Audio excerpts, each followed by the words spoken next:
ہونا چاہیے کیوں نہ ہو, مطلب بالکل ہونا چاہیے, ہمارے جذبات ہونے چاہیے کیوں نہ ہونا, اب اور کب جذباتی ہونا ہے اگر ان لمحات میں نہیں ہونا. لیکن بالکل ایک نیوٹرل آبزرور کی حیثیت سے بھی دیکھیں تو ایک بہت بڑا سرپرائز اور دھچکا تو ملا ہے انڈیا کو, اس کو انڈیا کی نظر سے بھی دیکھ لیں اگر پھر بھی.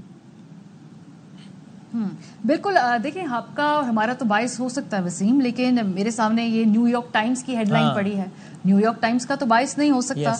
رائٹرز کی میرے سامنے خبر پڑی ہے, رائٹرز کا بھی کہیں سے کوئی دور دور تک بائسنس کا شائبہ ہو نہیں سکتا. اس کے علاوہ ہندو جو وہاں کا ایک لیڈنگ نیوز پیپر ہے, انہوں نے صبح ایک ٹویٹ کی, ایک آرٹیکل جو ہے وہ سامنے آیا, ان کو پھر گورنمنٹ کے پریشر کی وجہ سے اس کو ریٹریک کرنا پڑا, اس کو ڈیلیٹ کرنا پڑا. تو یہ تین وہ سورسز ہیں جو میں نے آپ کے سامنے رکھے جو پاکستانی نہیں ہیں. ہندوؤں کو بھی چلے سائٹ پہ نکال دے تو نیو یارک ٹائمز اور رائٹرز, جب رائٹرز نے یہ کلیم کیا کہ وہاں کی لوکل فورسز جو ہیں بھارت کے اندر, جو لوکل ایڈمنسٹریشن ہے وہ اس کو کنفرم کر رہی ہے, تب پھر اس خبر کو پوری دنیا کے اندر بھی ایک واضح طور پہ ایک وزن ملا ہے. سو یہ تو کوئی بائسنس نہیں ہے. دیکھیں جو بڑا سوال ہے نا اس پورے ایشو پہ وسیم, وہ جس کے بارے میں شاید اس وقت ریاست غور کر بھی رہی ہوگی, کرنا بھی ہوگا, اس کو ریئلسٹک کانٹیکس کے اندر اس کے اوپر سوچیں گے بھی, وہ یہ ہے کہ کیا ہمارے جواب سے ہم نے ایک ڈیٹرنس کریٹ کر دی ہے. 2019 کے بعد جب اسی طریقے سے بھارت نے ایک بے وقوفی کی, وہ غلط ٹارگٹس کو ہٹ کیا, ہمارے پائلٹس نے جا کر ابھینندن کا جہاز گرایا, تو اس وقت ایک شائبہ تھا کہ شاید ایک ڈیٹرنس کا ماحول بن گیا ہے, دوبارہ ایسی حرکت اٹیمپٹ نہ کی جائے. لیکن ہم نے دیکھا فاسٹ فارورڈ 2025 6 سال بعد, تو ابھی فیصلہ یہ کرنا ہے کہ جو ہمارا رسپانس ہے کیا اس سے ہم ڈیٹرنس کا جو اپنی دھاک ہے, یا جو ہم یہ سمجھا پائے ہیں کہ بھئی یہ اب نہیں ہو سکتا آئندہ فیوچر کے اندر, یہ وہ کوشچن ہے جس کے اوپر غالباً غور کرنا بھی چاہیے, کرنا ہو بھی رہا ہوگا. اور دیکھتے ہیں آنے والے دنوں میں ہر گزرتے گھنٹے کے ساتھ یہ صورتحال واضح بھی ہوگی. میں اس سے پہلے کہ خاور بھائی آپ کی طرف اقرار بھائی, آپ یہ عوام کے درمیان سے ہو کر آئے, ذرا آپ بتائیں نا ماسز میں اس وقت کیا, ہمیں ظاہر ہے اس کا ایک بہت واضح طور پہ ایک اندازہ ہو بھی رہا ہے, لیکن آپ مجھے ابھی بتایا گیا کہ آپ لاہور کی گلیوں میں, سڑکوں میں لوگوں سے مل کر آئے, اسٹریٹ پر اس وقت کیا رسپانس ہے, کیا رد عمل ہے ابھی جب اس سارے واقعے کو کوئی 12 سے 16 گھنٹے گزر گئے, تب عوام پاکستان کیا کہتی ہے؟ دیکھیے میں بڑی دیانتداری سے بتاؤں کہ میری توقع کے برعکس مجھے رد عمل ملا. یعنی ایک تو ظاہر جب میں نکلا ہوں گھر سے یہاں اسٹوڈیو آنے کے لیے, تو ہم نے راستے میں لوگوں سے بات بھی کی, اس کو ریکارڈ بھی کیا. تو ایک تو یہ کہ وہ جو زندہ دلانے لاہور کہا جاتا تھا, آج میں نے صحیح معنوں میں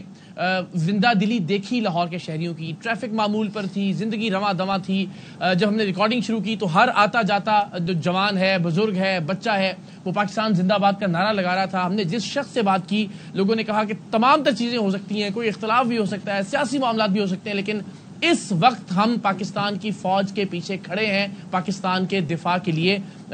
بزرگوں نے,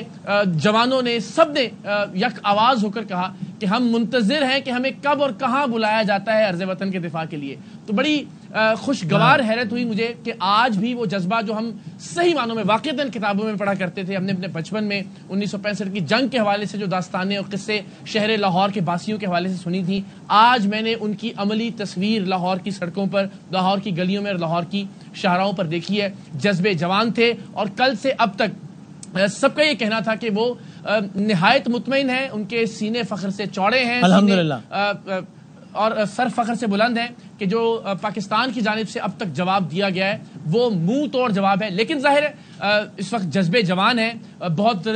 دل گرفتہ ہیں پاکستان کے تمام لوگ. جس طرح بھارت نے بچوں کو نشانہ بنایا, خواتین کو نشانہ بنایا, تو بہت سارے لوگوں کی یہ توقع ضرور ہے کہ بھارت کو ذرا اور مزہ چکھایا جانا چاہیے. شہادتوں پر مغموم ہے, لیکن ظاہر ہے رد عمل پہ بہت مسرور بھی ہیں. اور آپ نے لاہور کا بتایا, تب یہ مجھے کبھی کبھی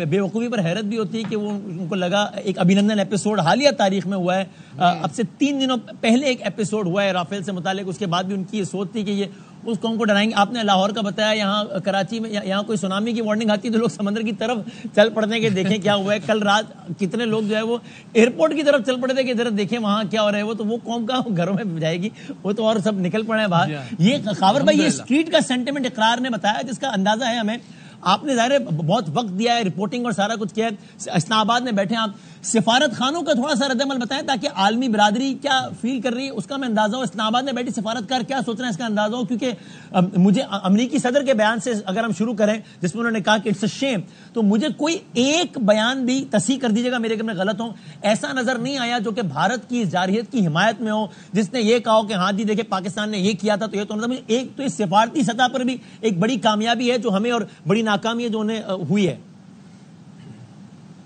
دیکھیں رات اٹیک سے پہلے تک ایک نا سینس پرویل یہ کر رہی تھی کہ میں بھی جو ایک انڈیا کی طرف کوئی اس کو ریویو کیا جا رہا ہے، کیونکہ ہمیں تو اس بات کا علم تھا کہ انڈیا یہ حرکت کرے گا، دنیا کے سامنے اپنے مقدمہ بھی ہم پیش کر رہے تھے اور ہم ریچ آؤٹ کر رہے تھے انٹرنیشنل کمیونٹی کو، یو این کی سطح کے اوپر، یورپین یونین کی سطح کے اوپر، اور P5 جو کنٹریز ہیں permanent members of the security council, ان کو بھی بتا رہے تھے کہ یہ کرنے کی کوشش کر رہے ہیں، ہم کسی بھی نیوٹرل فورم کے اوپر جو ہے انویسٹیگیشن کروانے کے لیے تیار ہیں. تو ہم مقدمہ بڑے اچھے انداز سے ایک ذمہ دار ریاست کے طور پر پیش کر رہے تھے. اب رات یہ واقعہ جب ہو گیا ہے تو وسیم اب جو ہے ہمارے پاس اب سارے آپشنز اویلیبل ہیں، کیونکہ انڈیا نے رات کو یہ حملہ کر کے انٹرنیشنل بارڈر کی وائلیشن کی ہے، ہمارے سیٹل ایریا کے اندر میزلز انہوں نے ہٹ کیے ہیں، ہمارے پاس ایویڈنس ہے، ہماری شہادتیں ہوئی ہیں، ہماری بلڈنگز گری ہیں، سب کے یہ چیزیں سامنے ہیں. تو یہ اب ہمارے پاس جو ہے رائٹ ٹو ریسپونڈ کا جو رائٹ ہے وہ ریزرو ہے. اب جو وہ بال انڈیا کے پاس تھا، جو ان کے پاس ایلبائی ایک پریٹیکسٹ تھا کہ دیکھیں یہ ہمارے پاس اب یہاں پہ دہشت گردی ہوگی تو یہ پاکستان ہمیشہ کرتا ہے، ہمارے ساتھ زیادتی ہو جاتی ہے تو ہم نے اس کا جو ہے بدلہ لینا ہے. تو ہم تو ہر جگہ کے اوپر ان کے ساتھ کوآپریٹ کرنے کے لیے تیار تھے اور انڈیا نے کوآپریشن ہمارا لیا نہیں اور اب یہ حرکت کر دی ہے. تو اب یہ یہاں پہ جو اسلام آباد کے اندر اس وقت جو سینس یہ ہے، آپ کسی بھی وہ امبیسڈر سے، ہائی کمشنر سے بات کریں یا ان کے عملے سے، تو ایک انسرٹنٹی ہے، بیکاز ایسا نہیں ہو سکتا کہ ایک ڈکلیئرڈ نیوکلیئر اسٹیٹ کے اوپر آپ اس طرح چڑھ دوڑیں، حملہ کریں، ان کے معصوم شہریوں کو جو ہے وہ ٹارگٹ کریں اور تمام جو انٹرنیشنل کنونشنز ہیں جو ہے اس کو بالائے طاق رکھتے ہوئے یہ کام کریں، اور اس کے بعد آپ یہ ایکسپیکٹ کریں کہ پاکستان جو ہے بالکل ٹھیک ہے، اب گڈی بہیو کرے گا، چلیں یہ ہو گیا وہ ہو گیا. اور ہم جو آگے بڑھتے ہیں میں ذرا آپ لوگوں سے چاہوں گا کہ بتائیے گا کہ آپ لوگوں کی اس پر کیا رائے ہے کہ ابھی صورتحال کو فی الحال یعنی اب یہاں سے مطلب ظاہر قطعیت کے ساتھ کوئی بات کرنا تو اس میں ممکن نہیں ہے، حساس نوعیت کا یہ معاملہ ہے، لیکن آپ لوگوں کا تجزیہ کیا ہے کہ اب یہاں سے یعنی اس صورتحال نے اپنا پیک ٹچ کر لیا ہے اور اب یہاں سے ایک ڈاؤن ورڈ ٹرینڈ ہوگا یا نہیں؟ ابھی یہ معاملہ یہ صورتحال مزید بھی اس میں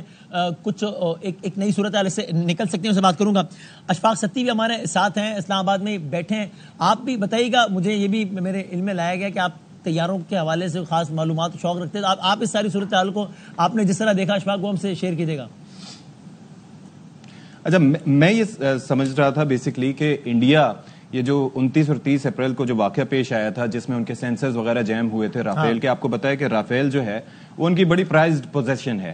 2019 میں مودی صاحب نے فرمایا تھا کہ جی اگر ہمارے پاس رافیل ہوتا تو ہم نہ جانے کیا کرتے. ٹھیک ہے، صحیح ہے، وہ طیارہ اچھا ہے، 4.5 جنریشن کا ایئر کرافٹ ہے، اس کے اندر جو ہے وہ الیکٹرانک